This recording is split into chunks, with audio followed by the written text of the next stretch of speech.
అదే RTV app వార్తల్ని క్షణాల్లో చదివే అవకాశం ఉంటుంది. ఒక న్యూస్ పేపర్, ఒక టెలివిజన్ ఛానల్ మీ చేతుల్లో ఎప్పుడూ ఉంటాయి. వాళ్ళిద్దరూ స్నేహితులే. మద్యం తాగుదామని రమ్మని పిలిచాడు. మద్యం మత్తులో మాట పెరిగింది. చిత్రహింసలు చేసి హతమార్చిన ఘటన కరీంనగర్ జిల్లా కేంద్రంలో కలకలం సృష్టిస్తుంది. కనుగుడ్లు బయటకు వచ్చేలా కుళ్ళిన రీతిలో ఆ శవం బయటకు రావడంతో ఒక్కసారిగా భయభ్రాంతులకు గురయ్యారు.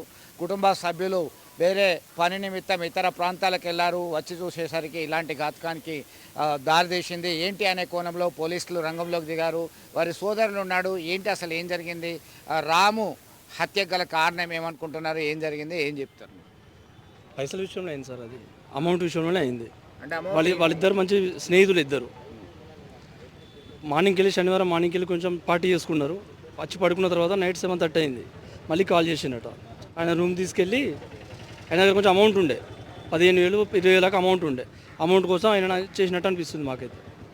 అంటే ఇంకా ఒక్కరే చేసింది అనుకుంటారా, ఇంకా ఎవరైనా ఉన్నారనుకో? 4 పేర్లు అయితే వచ్చినాయి. అందులో 4 పేర్లు వచ్చినాయి. అనుమానం ఏంటి? సంతోష్ చంపిండు సార్, 100% సంతోష్ చంపిండు. ఏం కావాలని కోరుకుంటున్నారు ఇప్పుడు?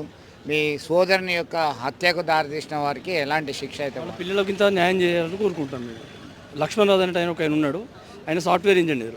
ఈయన సంతోష్ అన్నట్టు ఆయన గవర్నమెంట్ ఎంప్లాయీ, సస్పెండ్ అయ్యిండు, సైకో టైప్ అన్నట్టు. భార్య పిల్లలు కూడా వదిలిపెట్టింది ఆయనను. వాళ్ళ ద్వారా ఈయనకి ఏమైనా పిల్లలకి ఏమన్నా హెల్ప్ చేయాలి. అంటే ఇప్పుడు ఇదంతా మద్యం మత్తులోనే జరిగిందా? ఎందరు పిల్లలు ఉన్నారు రాముకు? రాముకి 2 పిల్లలు, ఒక అమ్మాయి ఒక అబ్బాయి. మద్యం ఎప్పటి నుంచి తాగినట్టు? వీళ్ళు మార్నింగ్ శనివారం మార్నింగ్ వెళ్ళి తాగుతుంది, చిన్న పార్టీ చేసుకుంటున్నట. పక్క ప్లాన్తోనే చేసిండ్రు వాళ్ళు. మార్నింగ్ తాగిన వాళ్ళ నైట్ పైసలు, అలాగే మార్నింగ్ పైసలు కనబడ్డాయి. నైట్ కంపల్సరీ పిలిచి చేయాలని చెప్పి చేసిండ్రు. అంటే రాము మీకు కనబడలేదు కదా? ఎన్ని రోజులు దానికి కనబడలేదు? 2 days, శనివారం ఆదివారం. అంటే కనబడతలేదని పోలీసులకు ఫిర్యాదు చేసింది. అదే కామన్గా శనివారం అన్నట్టు కరిపైన తీయలేదు కాబట్టి అన్నాక బాగా బిజీ ఉంటాడు కదా, వీకెండ్ కాబట్టి పార్టీ చేసుకుంటున్నామని మేము అనుకున్నాం. అంతే. మీరు పోలీసులకు ఎప్పుడు ఫిర్యాదు చేసింది? సండే మార్నింగ్ డౌట్ వచ్చి మాకు ఫిర్యాదు చేసినాం. ఎప్పుడు పోలీసులు ట్రేస్ అవుట్ చేసిండ్రు చనిపోయిన? సండే 2 o'clock స్టార్ట్ చేసాం. సో మొత్తం మీద పార్టీ నెపంతో ఒకే దగ్గర మద్యం సేవిస్తూ ఉన్నటువంటి క్రమంలోనే మాట పెరిగినట్టుగా గమనిస్తున్నాం. అతని దగ్గర ఉన్నటువంటి డబ్బుల కొరకే ఈ ఘాతకానికి పాల్పడినట్టు ప్రాథమికంగా నిర్ధారణ అయినటువంటి పరిస్థితి. పోలీసులు అన్ని కోణాల్లో విచారణ జరుగుతున్నారు. వాటి మిత్రులు కూడా ఉన్నారు. ఎట్లా జరిగింది అసలు? మీకు రాము ఎంతకాలం నుంచి తెలుసు, ఏం జరిగిందని భావిస్తున్నారు మీరు? రాము చాలా రోజుల నుంచి కరిగిపోయి నడిపిస్తారు లక్ష్మీనగర్లో. ఇక మాకు ఫస్ట్ నుంచి పరిచయమే. ఇప్పుడు ఎవరైతే ఉన్నారో వాళ్ళందరూ ఫ్రెండ్స్. యాక్చువల్గా వీళ్ళందరూ డ్రింక్ చేసి ఉన్నప్పుడు ఏదో ఒక రకంగా పైసల దగ్గర ఏదైనా గొడవ జరిగి ఉంటుంది కావచ్చు అని మేము అనుకుంటున్నాం. ఆ డౌట్ అవుతుంది. కానీ ఇంకా పోలీసు వాళ్ళు ఎంక్వైరీ చేస్తున్నారు కదా, వాళ్ళు కన్ఫామ్గా ఏది చెప్పేదాకా మనం కూడా చెప్పడానికి లేదు.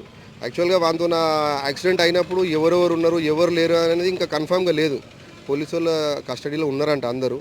వాళ్ళు చెప్తేనే కానీ ఏం జరిగిందనేది తెలియదు. కానీ ఏం జరిగినా కూడా అంత దారుణంగా చంపడము, ఒక ఫ్రెండ్ అయి ఉండి అందరూ పక్కకే ఉండి తిరిగి ఆ కనుగుడ్లు బయటకు వచ్చేదాకా ఆ చంపడం ఏంది, ఇట్లాంటి కరీంనగర్కి ఇట్లాంటివి అయితే నాకు తెలిసి ఉన్నట్టు నేను అనుకుంటలేను. కరీంనగర్ బ్యాక్గ్రౌండ్ అట్లా లేదు.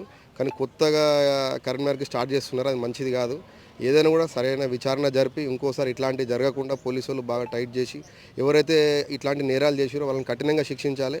చిన్న పాప బాబు, ఆమె మంచి హార్డ్ వర్కర్, వాళ్ళ వైఫ్, వాళ్ళని ఎవరు చూసుకోవాలి? ఇప్పుడు వాళ్ళంటే అందరూ వదిలేసారు. వాళ్ళ భార్య వాడిని వదిలేసింది, వీళ్ళ భార్య వీడిని వదిలేసింది, వాళ్ళకి ఎవరు లేరు. వీనికైతే ఫ్యామిలీ ఉంది కదా. వాళ్ళ దగ్గర ఉన్న డబ్బులు 15,000 20,000 అని అంటున్నాడు. 15,000 20,000 అనేది అయితే నాకు తెలిసి అమౌంట్ అయితే కాదు. దానికోసం మనం రోజు కలిసేటోని అంత కిరాతకంగా చంపుడు అనేది అసలు అది మనము పనిషబుల్. ఎవరైనా కూడా అట్లా క్షమించాల్సింది కాదు, తప్పది. ఎవరైనా తప్పే. ఒకవేళ నిజంగా అట్లాంటిది ఉంటే వాళ్ళ దగ్గరికి వెళ్ళి గుంజుకొని వెళ్ళిపోవాల్సింది. వాడు తెల్లారు లేచి చంపడం ఏంది? తప్పు కదా అది. పైసలే అవసరం ఉన్నాయి, గుంజుకొని దొబ్బేసేస్తే వాడు వాడతాడు, తాగిన తర్వాత వెళ్ళిపోతాడు, అయిపోతుండే. తెల్లారు లేచి పైసల గురించి లొల్లు అవుతుండేనో ఇంకేదో జరుగుతుండే. కానీ డబ్బుల కోసం చంపడము ఇట్లాంటి, ఒకవేళ డబ్బుల కోసం అయితే అది ఇంకా మాట్లాడుకోవాల్సింది లేదు. ఇంకా డబ్బుల కోసం కాకుండా వట్టిగానే గొడవ పెట్టి చంపుకున్నారంటే అది కరెక్ట్ అయితే కాదు. వానికి 2 పిల్లలు ఉన్నారు. వాళ్ళని ఏదో ఒక రకంగా పోలీసు వాళ్ళు ఎంక్వైరీ చేసి ఇంకేదో రకంగా వాళ్ళకి న్యాయం చేయాలి, వాళ్ళ భార్య పిల్లలకు. అదైతే మేము ఎక్స్పెక్ట్ చేస్తున్నాం వాళ్ళ దగ్గరికి. రాము దగ్గరనే ఉండేవాళ్ళ వీళ్ళందరూ కూడా? వాళ్ళ దగ్గరనే తినుకుంటూ ఉండేవాళ్ళు, వాళ్ళతోనే ఉండేవాళ్ళు ఎక్కువ శాతం? ఆయనకు భార్య పిల్లలు లేరు. భార్య పిల్లలు లేకుండా కంప్లీట్ రామే ఆయనకు డైలీ రైస్ కానీ కర్రీస్ కానీ తీసుకెళ్ళేవాడు. చూశారు కదా, అత్యంత పాశవికంగా కేవలం డబ్బుల కొరకే ఈ ఘాతుకానికి పాల్పడ్డారా లేదా మరేదైనా కారణమా అనేది పోలీసుల విచారణలో తేలాల్సి ఉంది. ఇప్పటికే పోలీసుల అదుపులో పలువురు నిందితులు ఉన్నట్టుగా సమాచారం అందుతుంది. మరింత సమాచారం మనకి పోలీసులు పూర్తి వివరాలు తెలిస్తే కానీ చెప్తే కానీ మనకి తెలియాల్సినటువంటి అవసరం ఉంది. వీడియో జర్నలిస్ట్ సుమంత్తో కలిసి చంద్రశేఖర్, RTV, కరీంనగర్ నుండి. మరిన్ని వీడియోస్ కోసం ఛానల్ ని సబ్స్క్రైబ్ చేయండి, లేటెస్ట్ అప్డేట్స్ కోసం వాట్సాప్ ఛానల్ ని ఫాలో చేయండి అండ్ లింక్ డిస్క్రిప్షన్ లో ఉంది.